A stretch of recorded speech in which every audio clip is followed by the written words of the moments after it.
Episode 26 devil गुड़िया। अदा बोल रही थी और अधिप उसको हैरानी से आंखें फाड़े देख रहा था कि अदा ने अधिप को देखा और उसके फेस पर शरारती मुस्कान आ गई। अधिप कुछ समझ नहीं पाया और बेचारा समझता भी कैसे। तनय ने अदा को पूरी डेविल गुड़िया जो बना के भेजा था।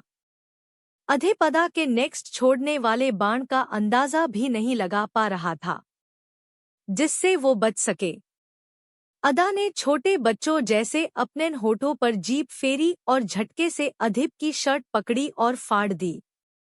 अधिप की शर्ट की सारी बटनें टूट के गिर गई और अब तो बेचारे अधिप की आंखों के साथ साथ मुंह भी हैरानी से फट गया। ये क्या था? क्यों था? उसके साथ ये सब क्या हो रहा था? वो बेचारा समझ ही नहीं पा रहा था। या फिर यूं कहें हमारी डेविल गुड़िया समझने का मौका ही नहीं दे रही थी। अधिप को ऐसा लग रहा था जैसे उसका दिमाग कहीं खो गया है जो वो अदा को समझ ही नहीं पा रहा। पर अदा सब अच्छे से सीख के आई थी। वो स्टेप बाय स्टेप सब फॉलो कर रही थी। हाँ, उसके पहले के 2 बाण गलत चले थे पर वो फिर से वापस ट्रैक पर आ गई थी। जहां अधिप बेड पर हैरानी से टारगेट बोर्ड बन के पड़ा था और अदा उसके ऊपर बैठी अपने बाण एक एक करके छोड़ने को रेडी थी। अदा ने अभी अधिप की शर्ट फाड़ के अपना एक बाण छोड़ा था जिससे अधिप का दिल, आंखें, फेफड़े, गुर्दा सब फैल चुका था। बेचारा वो चुल्लू में रायते जैसे फैले अपने दिल को उठाने की कोशिश कर रहा था कि डॉट। अदा ने फिर अपना दूसरा बाण छोड़ा। डॉट। अदा नीचे झुकी और अपनी जीभ से अधिप के नेक के पास चाट के शक्ति कपूर स्टाइल में बोली, आओ। बेचारे अधिप का चुल्लू में पकड़ा दिल फिर मोती चूर के लड्डू जैसा फर्श पर फैल गया। बेचारे की तो सांसें ही कंट्रोल में नहीं आ रही थी। वो अदा को क्या रोकता। अधिप ने कस के अपनी आंखें भींच ली कि अदा ने अपना तीसरा बाण छोड़ना शुरू किया। अदा अधिप के पूरे फेस पर उंगली घुमाने लगी जिससे अधिप की आंखें और कसती गई। अदा ने अधिप की बंद आंखें देखी तो अधिप के फेस पर फूंक मारते हुए बोली, आंखें जब भी खोलेगा तू पाएगा मुझे। अधिप की सांसें और बढ़ गई। उसको ऐसा लग रहा था मानो वो आईसीयू में लेटा हो। उसको अदा के इस गाने पर प्यार वाली नहीं, डर वाली फीलिंग आ रही थी। जैसे अदारूपी क्यूट सी चुड़ैल उसके ऊपर ढेरा डाल के बैठी है और अपने नाखूनों से उसका सीना फाड़ के आखिरी सांसें लेता उसका दिल आज निकाल के ही दम लेगी। अधिप की जान सुखी जा रही थी पर अदा को अपने टास्क पूरे करने थे। उसको न अधिप से मतलब था न उसकी उखड़ती सांसों से। अगर आज अधिप को हार्ट अटैक आया तो उसकी जिम्मेदार बस अदा ही होगी। अधिप ने अपनी मुट्ठी और आंखें कस के भींची हुई थी। उसने अपने दिल को संभालते हुए अपनी आंखें खोली थी ताकि अदा को आगे कुछ भी करने से रोक सके। लेकिन वो समय से मात खा गया और अदा ने बाजी मार ली और अधिप के ऊपर झुक के उसके कान के पास फिर अपनी रसीली आवाज में बोली, रात अकेली है, बुझ गए दिए, आके मेरे पास कानों में। मेरे अधिप का दिल उसके मुंह में आ गया। उसने नजरें घुमा के अदा को देखा लेकिन अदा ने फिर अपना तीर फेंका। उसने लास्ट में तनय की बताई लाइन गाने में ऐड कर दी और बोली, जो भी चाहे कहिए, जो चाहे करिए। सुन के तो बेचारे अधिप को सुखी खांसी का दौरा पड़ गया। अदा की लास्ट लाइन, जो भी चाहे करिए, अदा उसके फेस के पास ही थी तो बेचारी अधिप की खांसी से डर गई और अधिप से थोड़ा दूर होकर उसको हैरानी से पलके फड़फड़ाते हुए देखने लगी।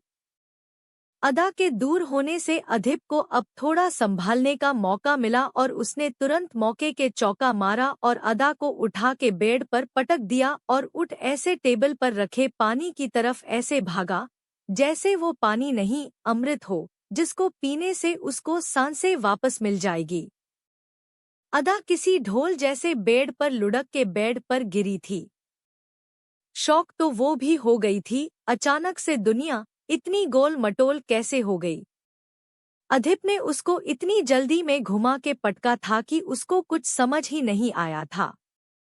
उसके लिए तो उसकी दुनिया ही अचानक से घूम गई थी। लेकिन जल्द ही उसे समझ आया दुनिया नहीं, वो घूमी थी। अदा उठ के बैठ गई और अधिप को देखने लगी, जो पानी की बोतल से पानी ऐसे पी रहा था जैसे रेगिस्तान में ऊंट पानी पीता है। बेचारी हमारी क्यूट अदा नासमझी से अधिप को देखने लगी।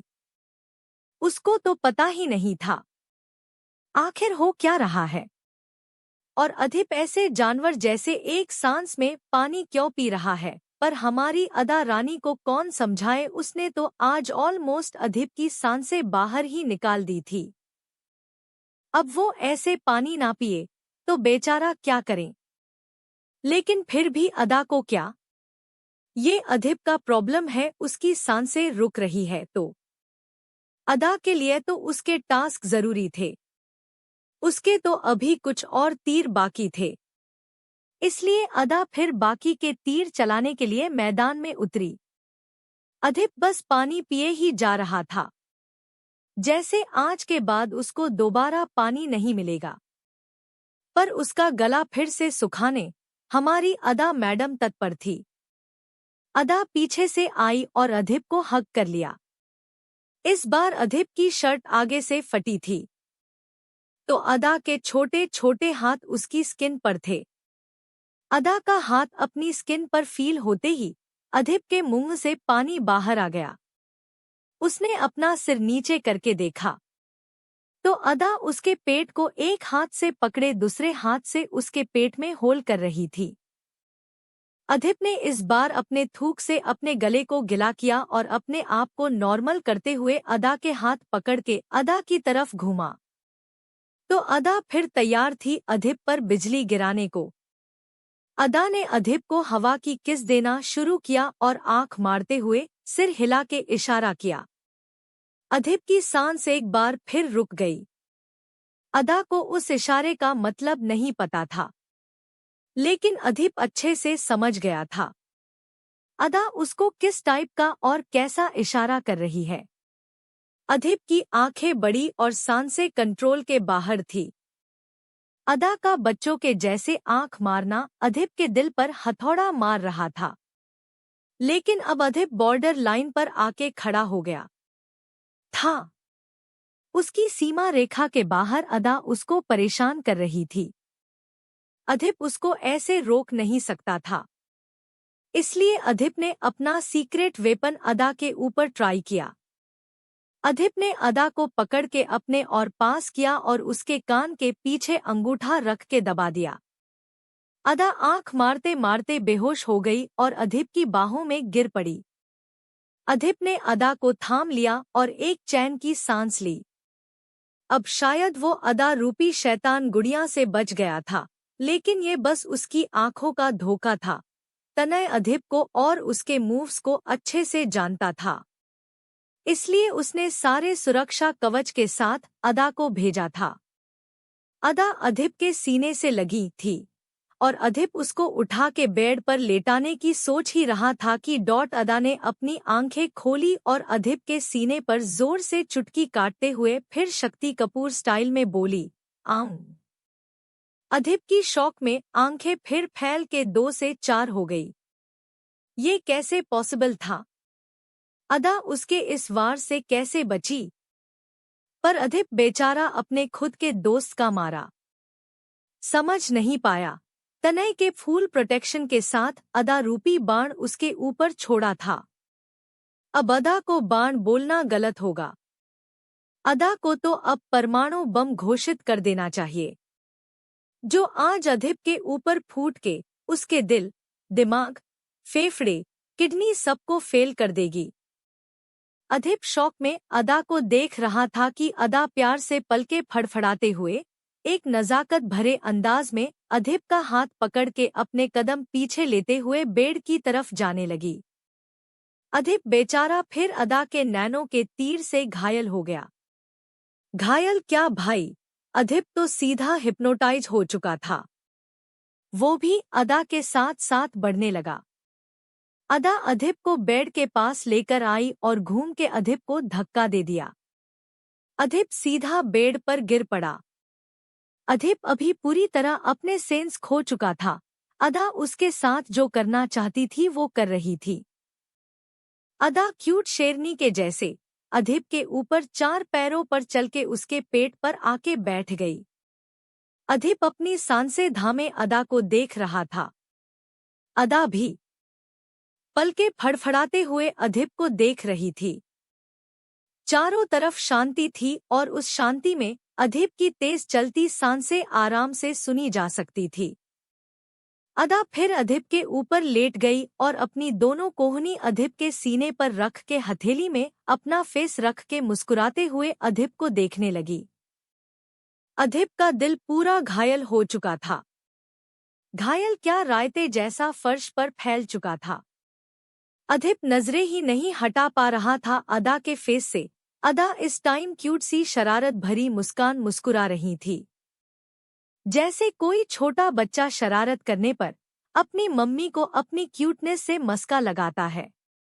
अधिप अदा में खोया हुआ था कि अदा फिर बोली, क्या मैं कुछ कर लूं?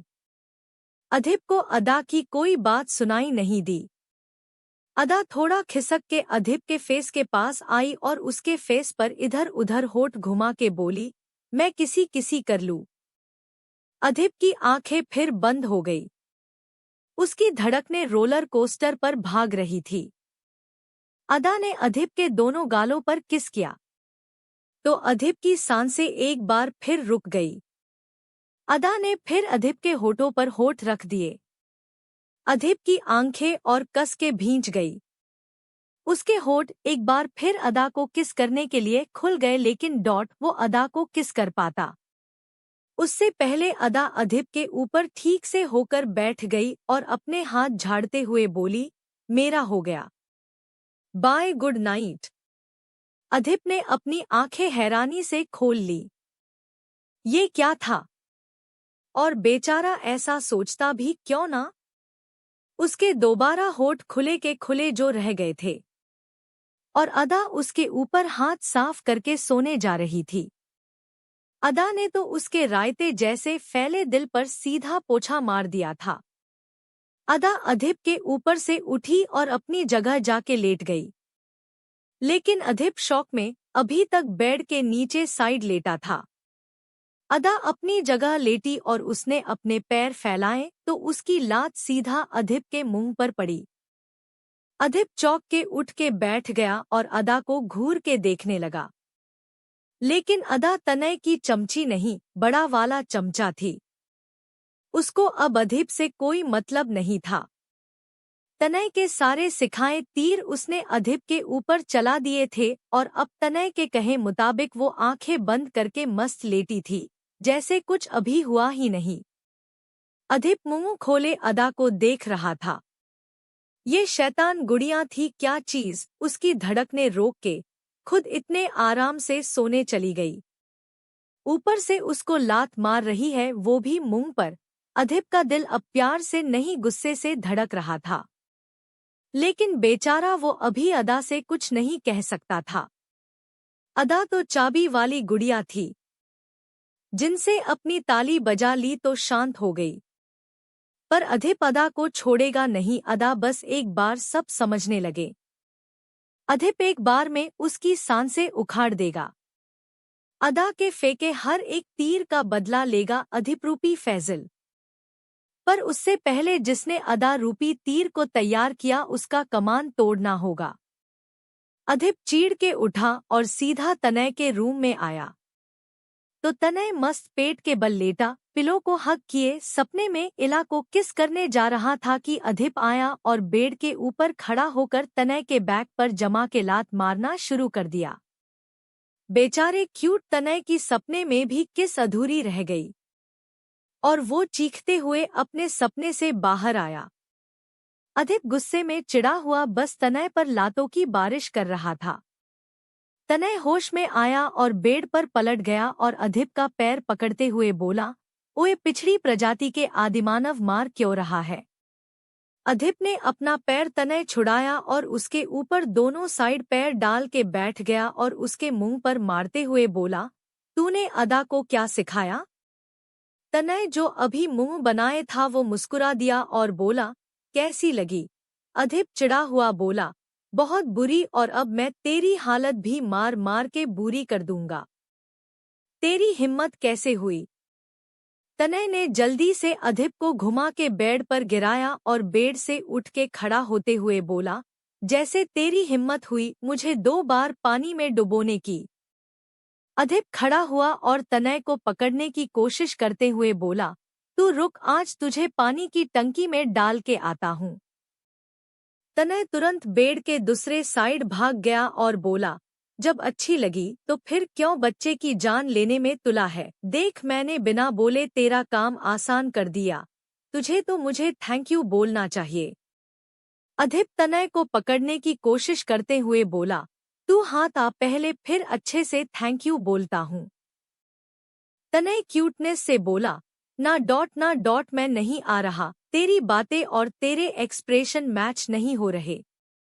अधिप, आज मैं तेरे सारे मैच मिसमैच कर दूंगा। तनय रुक गया और मुंह बनाते हुए बोला, ये गलत बात है, एहसान फरामोशी की भी हद है। तनय मुंह बनाए खड़ा था कि अधिप ने उसको बेड से नीचे कूद के पकड़ लिया और उसका हाथ पकड़ के उसको घुमाया और लगातार उसकी बैक पर लात मारते हुए डॉग को हिंदी में बोलते हुए बोला, को तुझे बिल्कुल शर्म नहीं है ना? तनय उछलते हुए बोला, यार कितना मारेगा? सुबह भी जन्य ने मार मार के बैक सूजा दी, अब तू मर के बैक का गुब्बारा बना दे। अधिप तनय को फिर मारते हुए बोला, तू है ही इसी लायक, अब तू जब जब बैठेगा अपनी नानी को याद करेगा। तनय ने मुंह बना लिया और बोला, भाई देख, मत मार, वरना याद रखना ये तो डेमो था, मैंने पूरी फिल्म बनानी शुरू की तो तेरा क्या हाल होगा। अधिप तुरंत रुक गया और उसकी आंखें फिर बड़ी हो गई। उसके जहन में अदा ने आज उसके साथ जो जो किया वो घूम गया। उसका दिल एक बार फिर धड़क उठा। अधिप को रुका देख तनय ने उससे अपना हाथ छुड़ाया और फिर अधिप की तरफ घूम के अपना बैग सहराते हुए अधिप को देखने लगा। अधिप अभी तक वही फटी शर्ट पहने हुए था। तनय के फेस पर शरारती मुस्कान आ गई और वो अधिप के पास आके उसकी बाकी की शर्ट फाड़ते हुए बोला, लगता है मेरे वेपन ने बिल्कुल सही जगह हथियार चलाए हैं। अधिप अपने ख्यालों से बाहर आया और तनय को घूर के देखने लगा। तनय ने तुरंत भागना सही समझा और वो सीधा रूम से बाहर भागते हुए बोला, दोबारा मुझसे पंगे मत लेना, वरना भूलना मत, छोटी गिलहरी मेरा मोस्ट पावरफुल वेपन है जो तुझे हर जगह से चित कर देगी। एपिसोड 27, तुमको बस मैं छू सकता हूँ। तनय भागते हुए हॉल में आया तो जन्य कॉल पर बात करते हुए जल्दी में बाहर की तरफ जा रहा था। तनय ने जन्य को देखा तो अपनी आंखें छोटी कर ली और भाग के उसके पास आया और बोला, और बॉडी बिल्डर इतनी रात को कौन सी दीवार तोड़ने का रहा है? जन्य ने तुरंत कॉल कट किया और बोला, तुझसे मतलब? तनय अपनी आईब्रो उठाते हुए बोला, क्या बात है? बड़े गुस्से में लग रहा है, कहीं तूने जिस लड़की को पसंद किया और वो किसी और के साथ तो नहीं पकड़ी गई जो इतना जल रहा है? जन्य गुस्से में बोला, तेरे पास बस लड़कियां ही होती है क्या? लड़कियों से भी थोड़ा आगे बढ़। तनय अपने दिल पर हाथ रखते हुए बोला, हाय लड़की है तो तू और मैं है, सोच अगर तेरी मम्मा ना होती तो तू दुनिया में कैसे आता? माँ नाम सुन के जन्य की आंखें लाल पड़ गई। तनय भी बोलने के बाद शांत और थोड़ा सीरियस हो गया।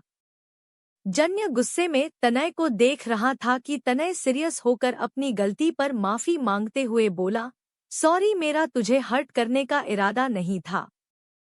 जन्य ने तनय को गुस्से में साइड किया और घर से बाहर निकल गया। तनय ने भी अफसोस भरा फेस बना लिया और एक गहरी सांस छोड़ते हुए बोला, कुछ जख्म कभी नहीं भरते। दूसरी तरफ हॉस्पिटल में। जन्य गुस्से में ड्राइव करते हुए हॉस्पिटल आया और अंदर जाने लगा।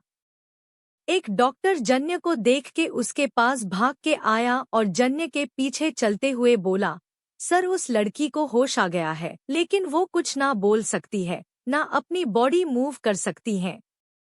सर मैंने अपनी तरफ से पूरी कोशिश की, वो लड़की ठीक हो जाएगी, लेकिन थोड़ा ज्यादा टाइम लगेगा।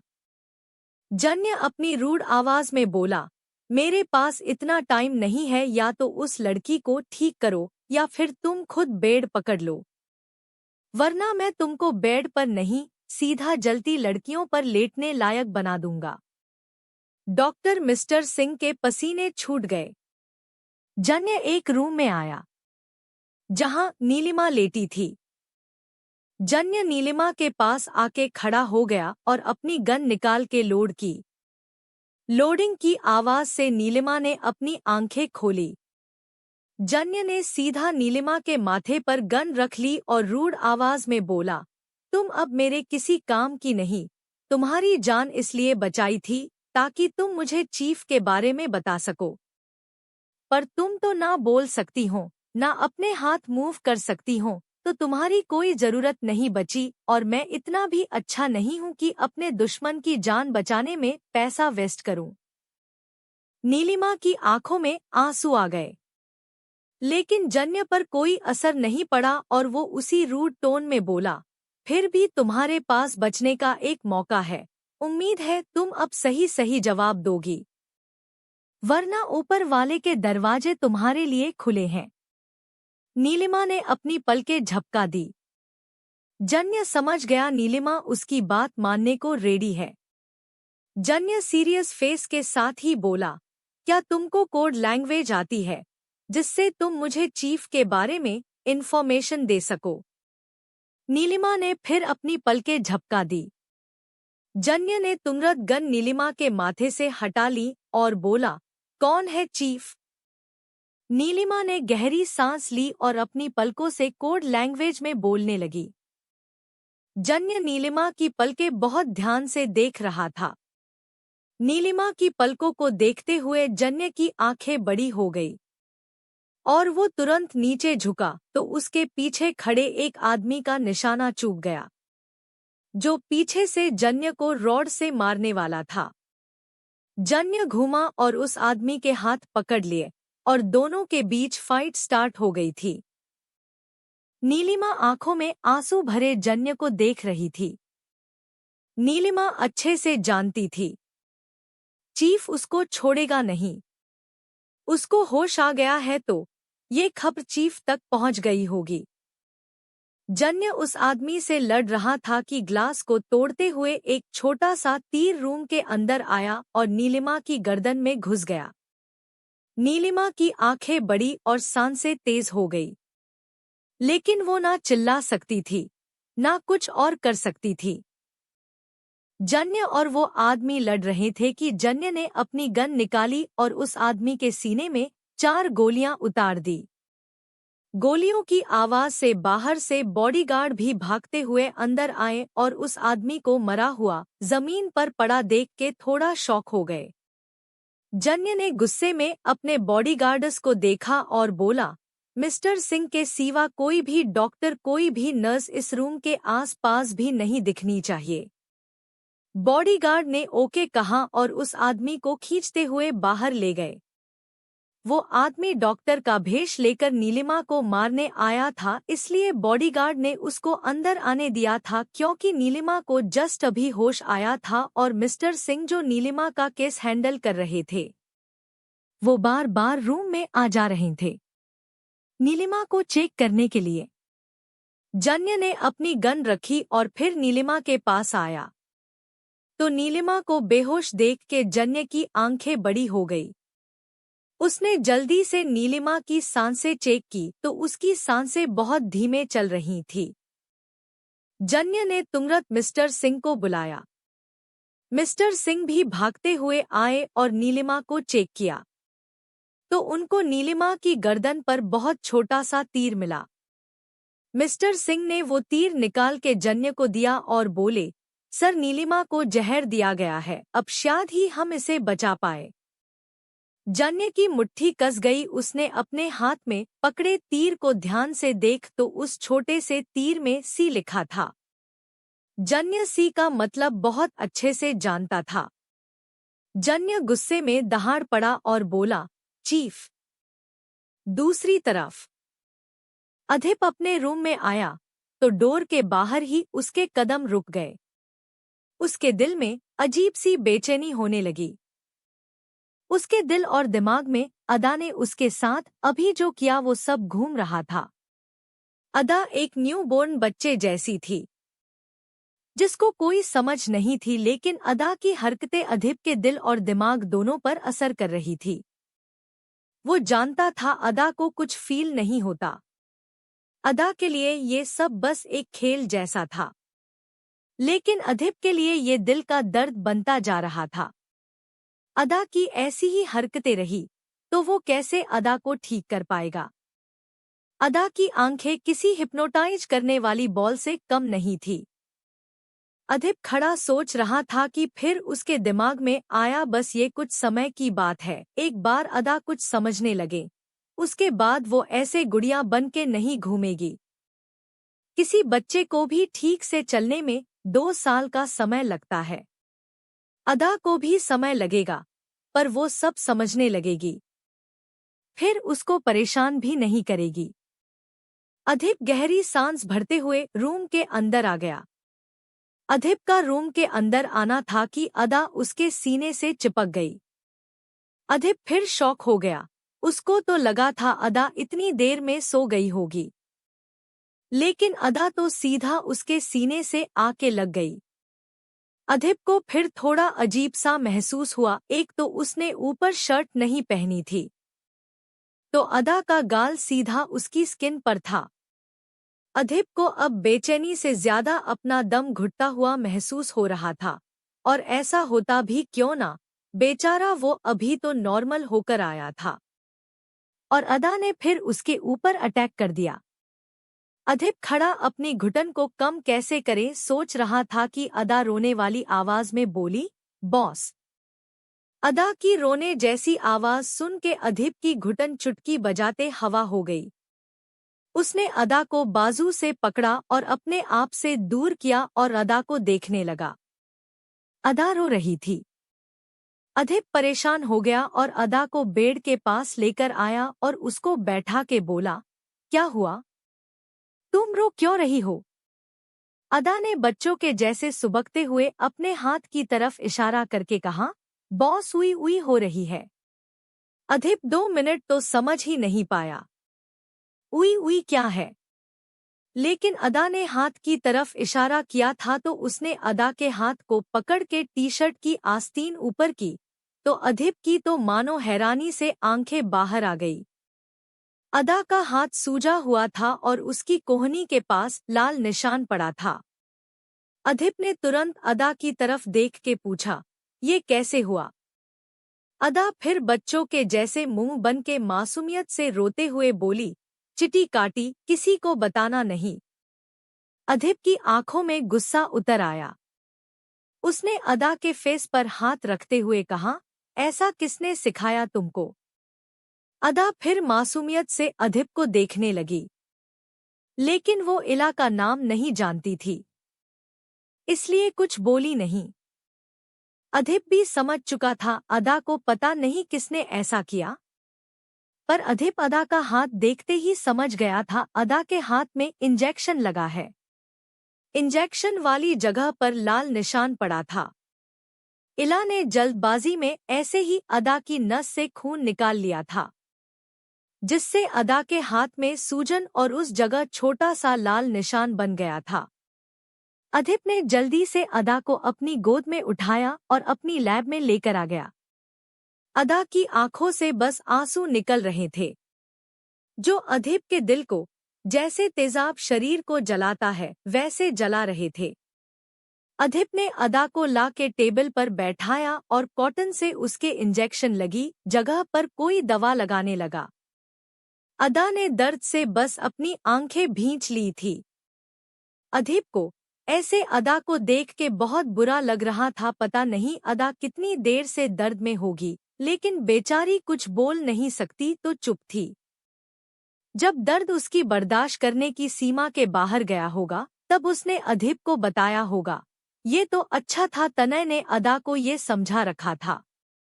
जब तुमको कहीं दर्द हो तो उई उई हो रही है बोलना। अदा को तनय की बात सारे टास्क कंप्लीट करने के बाद याद आई थी, लेकिन तब तक अधीप डोर बंद करके चला गया था और अदा को रूम का डोर कैसे ओपन करना है पता नहीं था।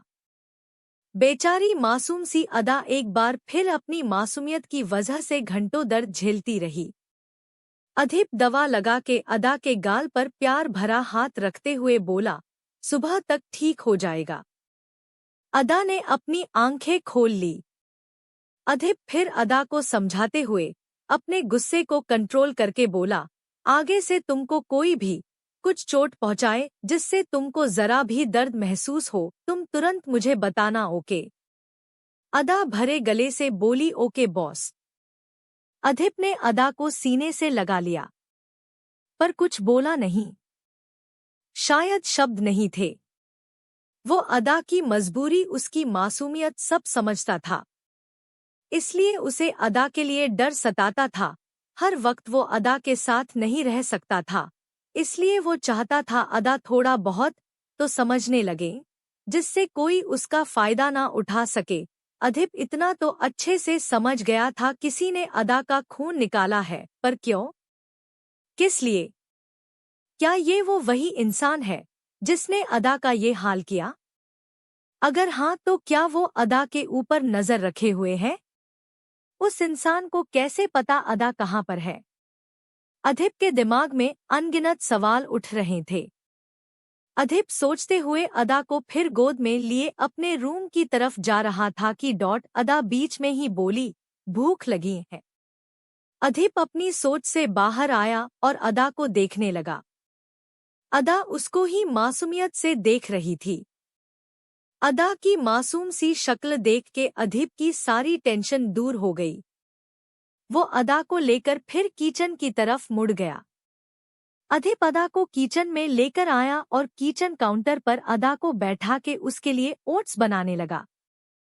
अदा शांति से बैठी अधीप को देख रही थी। अधीप अभी भी शर्टलेस था। अदा ध्यान से उसके एब्स देख रही थी।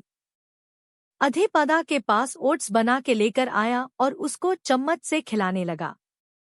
अदा खा जरूर रही थी, लेकिन उसकी नजरें बस अधीप के एब्स पर थी। अधीप भी इस चीज को नोटिस कर रहा था। अदा उसकी बॉडी कुछ ज्यादा ही ध्यान से देख रही है। अधीप को लगा कहीं अदा फिर उससे दोनों की बॉडी में अंतर ना पूछने लगे। सोचते ही एक बार फिर अधीप को अजीब सी दिल में हलचल होने लगी और वो जल्दी जल्दी अदा को ओट्स खिलाने लगा।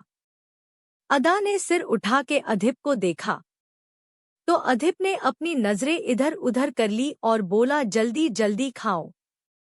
अदा ने बेचारों सा मुंह बना लिया और जल्दी जल्दी खाने की कोशिश करने लगी, लेकिन उससे हो नहीं पाया और उसके होठों के किनारे ओट्स लग गया। अधीप ने अपना सिरना में हिलाया और अपने अंगूठे से अदा के होठ साफ करने लगा कि अदा ने फिर अपनी आईब्रो सिकोड़ ली और अधीप को मारने के लिए हाथ उठा लिया। लेकिन इस बार अधीप अपने पूरे होशो हवास ने था। उसने जैसे ही अदा का हाथ उठते देखा, थोड़ा पीछे हो गया।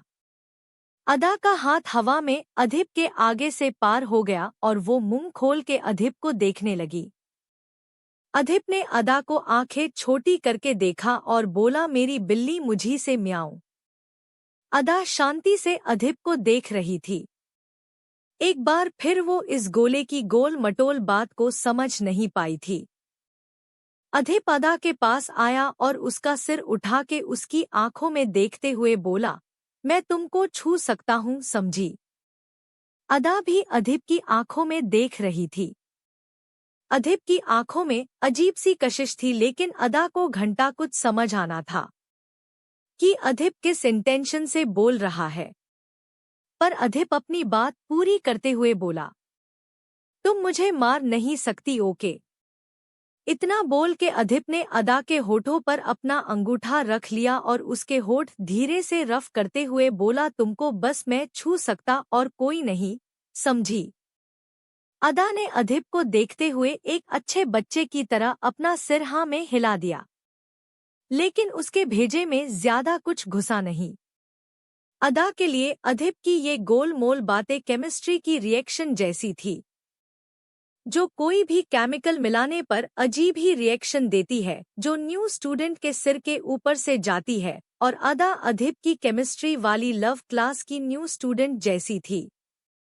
अधिप अदा को समझा रहा था कि अदा ने अचानक से अधिप को देखते हुए उसके एब्स छुए और पकड़ के दबा दिए। अधिप की आंखें बड़ी हो गई और वो अदा को हैरानी से देखने लगा। अदा ने अपना सिर नीचे किया और अधिप के एब्स पर हाथ फेरते हुए बोली, पकौड़ा। अधिप की आंखें और फैल गई। अदा उसके एब्स को पकौड़ा बोल रही थी। अदा ने अधिप के एब्स देखते हुए होठों पर जीभ फेरी और बोली, क्यूट तनय लव पकौड़ा।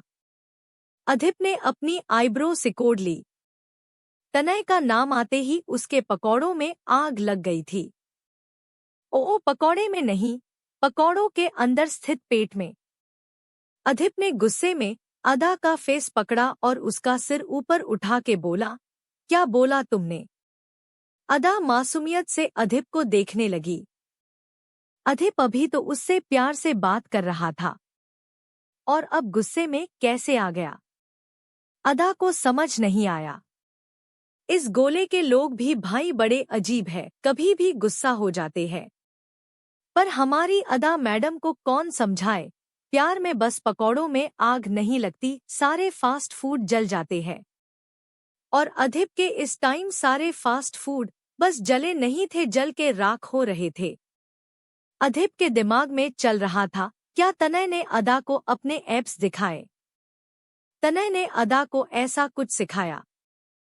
सोचते ही अधिप के तन बदन और क्यूट अदा के मुताबिक अधिप के पकौड़े वाले एब्स सब में बुरी तरह आग लगी हुई थी। लगता है तनय अब फिर मार खाने वाला था।